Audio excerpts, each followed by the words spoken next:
Hello there, my very good friends. On today's wrestling news, two major returns on WWE Raw. Edge and Liv Morgan reference the WWE releases and take shots at AEW. WWE's original plans for the Golden Egg were almost a lot worse. And according to reports, Triple H's cardiac event was, quote, very, very, very serious. I'm Adam Wilborn. I'm Andy Murray. And this is the news. Raw. There was returns on Raw. So we had a segment involving Edge, who himself was returning to the Red Brand after being drafted there in the 2021 WWE Draft. We haven't seen him since Crown Jewel. So that in itself, that was something of a return, but we knew it was coming. So it's not the news story here. He came down, cut a promo, did his usual thing. Whose music hit? It's The Miz. It's not just The Miz, though. It's also Maryse. Yes. So we got both of them back on TV. The Miz, of course, hasn't been around since August when he took that time off to film Dancing with the Stars.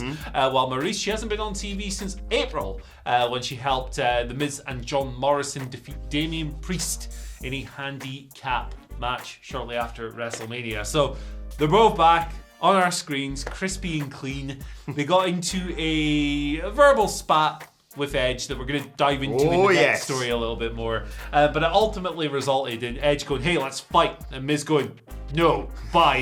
And kind of bailing out before that could escalate. It was like MJF CM Punk light, let's be honest. Yeah, I mean, they were kind of going for that vibe, weren't they? They were definitely going for that vibe. But hey, it was cool. It was good. Yeah. Like, there were good promos from both of them. I like having Miz and Maryse back on our screens. I think they're a great double act. And it was just good. What else do you want me to say? As my wife is fed up of hearing Miz and Mrs. Miz are couple goals. I love both of them. I think she really enhances him as a performer. And I just wish, Andy Murray, someone on, I don't know, some sort of preview podcast yesterday had called The Miz returning to Monday Night Raw. I mean, that person would probably be so good at making predictions. He'd have said at the start of this year, CM Punk's going to return to a wrestling ring. Shouts to Hamlet for that one. But I guess some people have never got a prediction wrong ever in their life. Look, great to see Miz and Maryse back, and obviously great to see Edge back in there. And let's talk about what was said then between these two. Because as you mentioned, Miz interrupted Edge and they go back and forth before, well, not fighting. But there was a lot of references to WWE releases and AEW. So Edge, when talking about The Miz returning and going off and doing Dancing with the Stars and what have you, says, use this to get notoriety for your next endeavour, for your next reality TV show, for your next dance competition, whilst you leave your partners high and dry to get fired. Oh! Now, Edge wasn't the only one referencing WWE releases. As I said, Liv Morgan also dropped a nice line in it during her contract signing with Becky Lynch. The two of them are going to go head-to-head next week for the Raw Women's Championship. And Liv Morgan, talking about Becky Lynch and her big return, said, "You're the reason why your friend is gone, just like your big, fat, greedy contract is the reason why my friends are gone."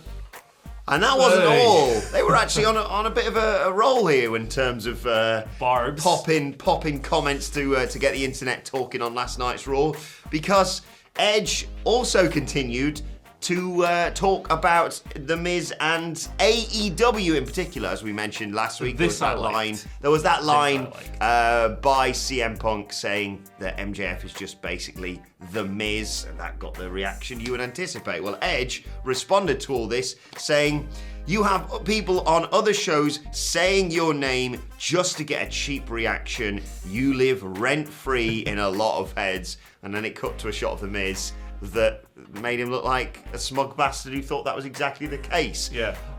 To be fair, I hate WWE scripting a lot of the time. I thought all these three lines, easy for me to say, were spot on. I hate using people losing their jobs as part of a storyline.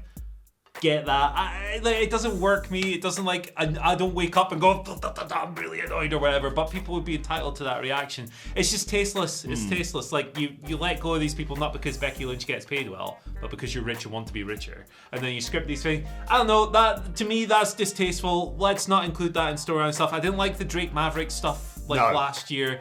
This is, don't do that. It's not good. It's not good. The AEW stuff, however, fair play. Let's go. Let's take these little shots back and forth. Let's, if you mention me on your show, I'm going to clap back. I'm going to put this in my segment with Edge or whatever. I thought that was fun. It's a nice little dig. I love this stuff, this petty back and forth we got between both companies. And you just know AEW's going to respond. There'll be something, won't there? There'll be something. I will say, it's a bit weird to go, hey, they used your name for a cheap reaction, and then half a minute later you use a fired guy's name for a cheap reaction. That was weird. Who scripted that together? But yeah, to summarize, pot shots, good. Using fired people that you did yourself, that you did on your own. Maybe don't script that, WWE. Maybe rise above stuff like that. But it's pro wrestling. What do we expect? Yeah, and if you like references to AEW, get Michael Sidgwick's new book, Becoming All Elite, The Rise of AEW, at WhatCulture.BigCartel.com. Available now. There's a couple of other books as well. Development Hell, reprint of that one. The NXT story, that's Sidgwick's original book. And on top of that, 606 wrestling matches to see before you die. International shipping is available. They are available. What's the thing again? WhatCulture.BigCartel.com. Buy a book. Have a look. Egg. You look like little Egg. Cook. Which one is it you look like? Big Cook. Big Cook. No, Little Cook. You're right. You're right first time. And you look like an egg. Egg stuff. So there is a segue here. Are you fed up of us talking about eggs? No. Because we're going to do it again. Fightful Select came through with a report last night. All right, so the original plans for this egg stuff. We've all seen how it played out. The air goes at Survivor Series. It got stolen. Austin Theory ended up being the guy who stole the egg, and Vince McMahon decided to give him a title shot because he stole the egg. And it's a whole deal. They were hanging out on Raw again, weren't they? I genuinely couldn't understand a single word Vince McMahon said last night. I heard the bit where he said he was going to kill him. Said he was going to kill him, and he said and then slapped him. Beyond that, it was just noise. Interesting creature, isn't he, Vince McMahon? I can't understand that old bastard anymore. But apparently, according to Fightful Select, the original plans, which we don't know, were much worse. God. The quote here is, they were a lot worse and would have had a lot lower stakes than what we actually got on TV. Apparently, the 24/7 championship was reportedly involved at some point. Now, teams close to The Rock and or Red Notice, it's the movie they were promoting, didn't think this was enough. They didn't think this was substantial. Vince McMahon ended up coming into the equation in order to make it feel more important and elevate it a bit, I guess. So that's why he was showing up at Survivor Series and continues to be on Raw. The storyline itself got a lot of flack in the first place, but can you imagine what kind of crap could they have concocted that would have been worse? Well, yeah, if they'd have turned around and said, this gets you a title shot. Huh? A 24/7 title shot? Oh. There's money in the What a load of bollocks that would have been. Yeah, I can only imagine, considering we've seen over the years what some rejected plans of WWE's could well be. But Red Notice, like the #1 film ever on Netflix or something. That's right. You're welcome. Yeah, that's all because of WWE. Have you seen it? I have seen it. Thankfully, I'd seen it before the show because I actually understood what the hell they were going on about. Complete garbage, but in a really good way. Yeah, exactly. It's a perfect, I described it as a perfect Sunday afternoon hungover film. Yeah. Bish, bash, bosh. Like, what is it, an hour and a half? Delicious trash. Films don't need to go beyond 2 hours, and they certainly don't need to go 3 hours if they're Lord of the Rings. Right, let's conclude by every week. Take that, wizards. They'll be in the mentions. Screw you, orc guys. I can't even do this. I like Lord of the Rings. What am I doing? Right, let's finally talk a little bit seriously about Triple H. We, of course, reported at the time around that cardiac event of his. He hasn't been seen on WWE TV since. But some interesting notes coming out about this. Dave Meltzer noting that a source on a recent appearance on the Sunday Night's Main Event podcast revealed that the 52-year-old, when he was hospitalized in September for that cardiac event, his condition, what happened to him, was described as, quote, very, very, very serious. Of course, as I mentioned, Triple H hasn't returned to his role since then. Stephanie McMahon thanked, I think it was Alex McCarthy, when he recently asked about it and said he's doing well. But I suppose, as we would assume from someone like Triple H, if he ain't back on TV, if he ain't making public appearances, this was a grave situation for him to be in. We obviously wish him well in his recovery. But worrying things to read this, Andy. Yeah, it's this stuff we've spoken about it as we've covered the situation. It's bigger than wrestling, obviously. It's bigger than running NXT or being the COO or scouting talent or training or whatever else. It's a husband and a father who's had a very serious health condition. So stripping everything else away, hope he continues to recover. He was seen in public when they were going around the new office, wasn't it? A few clips made it to the internet the other week. So good to see him on his feet and everything else. And hope he continues to recover. Exactly, and no need for him to rush back anytime soon. As with everything when we talk about these sorts of things, your health and well-being should come first before absolutely everything. We wish him well in his recovery and hope to see him back on our screen soon, but only when he is medically ready. Right, let's move on to your Twitter questions at WhatCulture WWE, of course, if you want to get in touch with us. First question today comes from Jake, who says, as of now, who would you like to see win the Royal Rumble and who do you think actually will win? Brock, I think, will win the men's Royal Rumble. I think that'll be their way of getting to Brock versus Roman at WrestleMania after whatever they do next. If they announce that match for day one, they probably do it.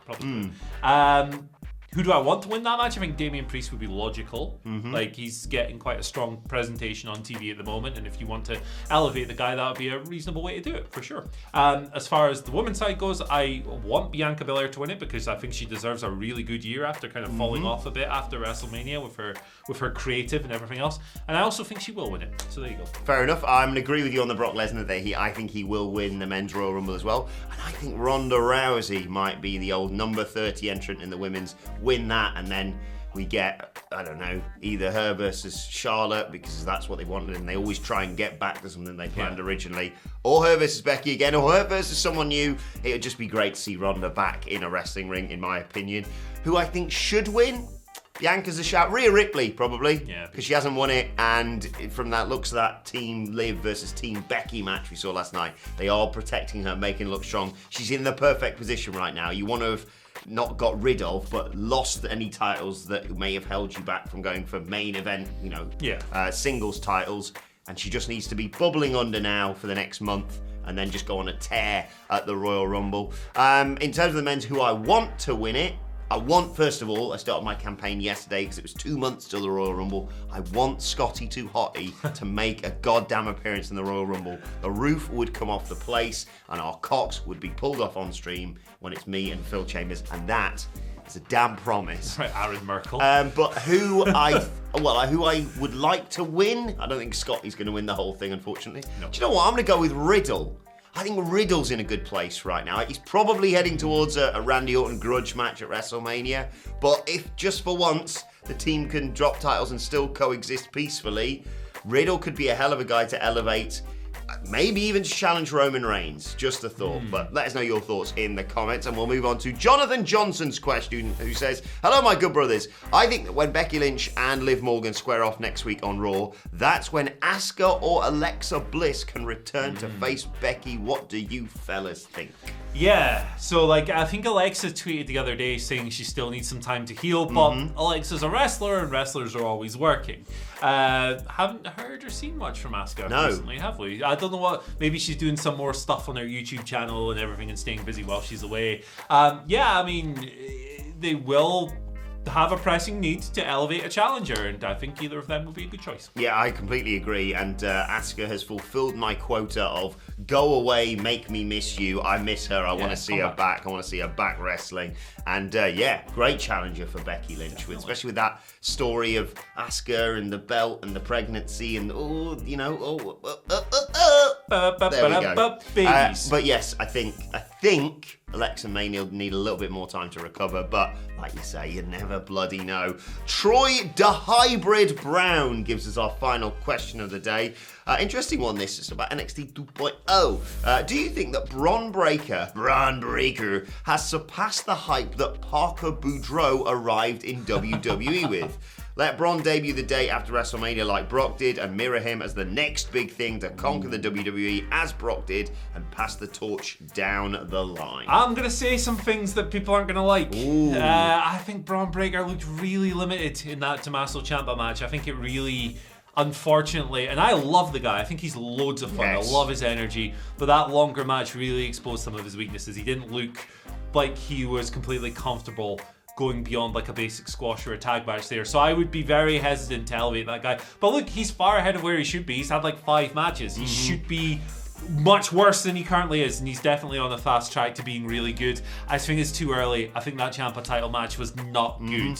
I think Parker Boudreaux's very much in his Deacon Batista phase. Yeah, maybe we shouldn't have compared him to Brock Lesnar all those times, eh? Like, Probably a good idea. yeah, that's why I'm always against this stuff, like people comparing Gable Steveson to Kurt Angle. No, it's unrealistic. Don't do it. We all know the real star of NXT 2.0 as well, Tony D'Angelo. I was gonna say Joe. Hey, I'm wrestling here. Which Sopranos character is he going to reference this week? Because he had Hesh of all people last week. I've got a really bad confession to make. What's that? I've never seen The Sopranos. Oh, well, so when he mentions... All that time I wasted watching Lord of the Rings. Damn you, J.R.R. Tolkien. So this week when Tony D'Angelo starts talking about big pussy, you're going to be very confused. Indeed I am. Going to take you out on a boat, my friend. Let's move on to today's and finally, and just give a nod to someone who's done something incredibly impressive. And as a work colleague of ours, WWE on BT Sport tweeting, can we take a moment to appreciate Walter looking better than ever? A lot of graft has gone into this, nothing but respect. Walter looking great. Pamphlet, I thought, he was going to take some time off and just, like we all do, scoff celebrations on the road to Christmas. Look at him go there. Honestly, get this man on the main roster, even though they're probably going to ruin him.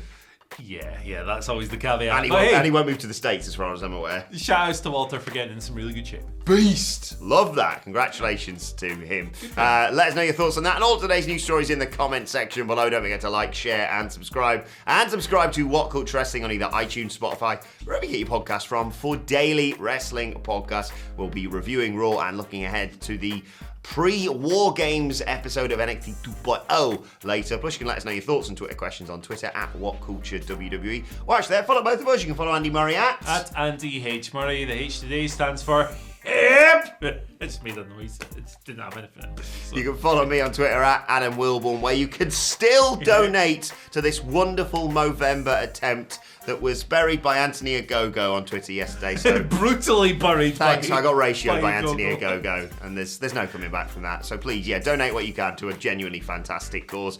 You can follow us all at WhatCulture WWE. But for now, my thanks to Andy Murray. Thank you for joining us, and we will see you soon.